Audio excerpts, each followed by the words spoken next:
A couple days before the 2022 Oscars, I was on some podcast and I was railing against the Oscars, being like, anyone who does an Oscars watch party is a total fucking loser, and nothing interesting ever happens. It's just a glorified trade show that anyone who's not a part of that little clique should not be interested in, blah blah blah. Not a very original take, but I was fucking railing against the Oscars, and then lo and behold, a couple days later, Oscars 2022 happens, and I'm on Twitter. I'm in Australia at the time, and then the first footage, the unedited, I believe it was from Japan and Australian broadcast of the Oscars. There was an unedited that showed the full Will Smith Chris Rock slap incident, and I was like, holy shit, I was wrong on this one. Most compelling TV, not compelling as in good, or I agree with it, but like the most shocking TV since 9/11. I couldn't fucking believe my eyes what I was seeing, and I thought it was amazing on several different levels because it kind of symbolized the implosion of Hollywood, Bret Easton Ellis's concept of empire being like old world Hollywood where everything was kind of under control. And then like we were now living in a post empire era where social media kind of exposed the fact that celebrities were at best normal, at their worst, complete fucking psychopaths. And yeah, I was like, yeah, this is a perfect example of Will Smith, who seemed like he was unhinged, but you'd imagine that the industry could have protected him 30, 40 years ago and hit his crazy and he would have had a unblemished career. And now something about just the kind of the extremely difficult environment he was now having to exist in got to him and he went fucking crazy. And I thought it was amazing. And a great reaction was one of my buddies in the States when I asked him, I was like, what did you think about the Will Smith and Chris Rock slap? It's a great Rorschach test for people in your life. Like, I'll just ask them straight up what they thought. My buddy said, yeah, look, I know it was wrong that he did it, but I'm so glad he did it.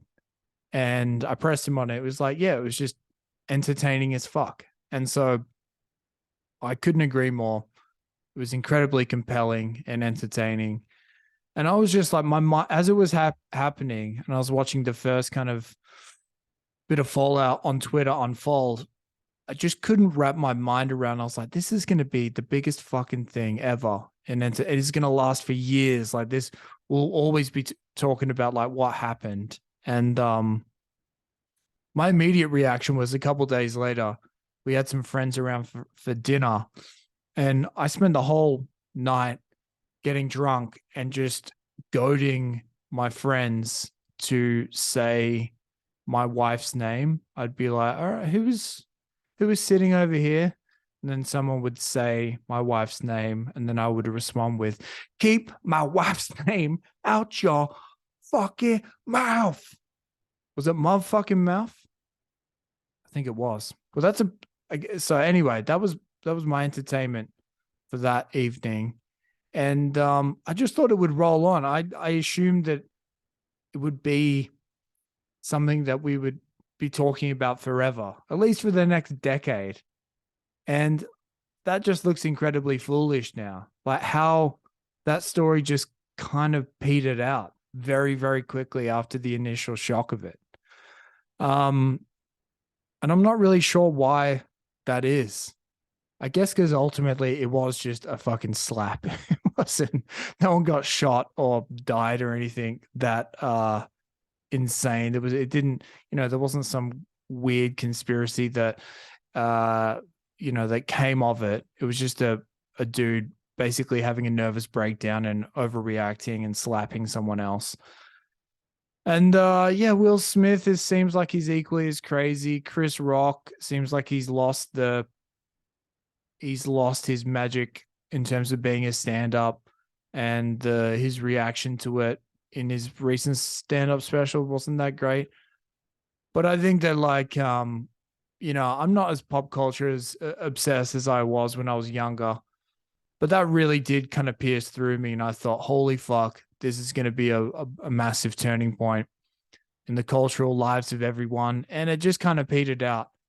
And I think it was really kind of our everyday existences. If you're just kind of like a regular first world person, you have your kind of dreams and desires, but there's just a dullness and a mundanity to waking up every morning, the same shit happening. Occasionally, something outrageous occurs on a global scale that, uh, breaks up the repetitiveness and boredom of life.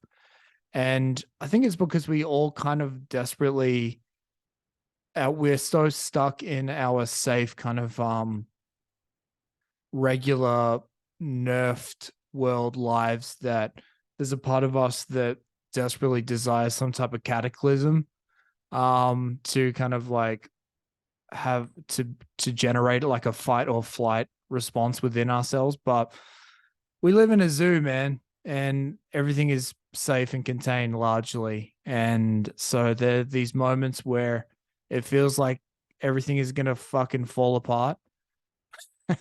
Imagine if Will Smith slapping Chris Rock was like our you know, Franz Ferdinand getting assassinated by that Serb and then World War I kicking off. Imagine if that was our kind of World War III kickoff.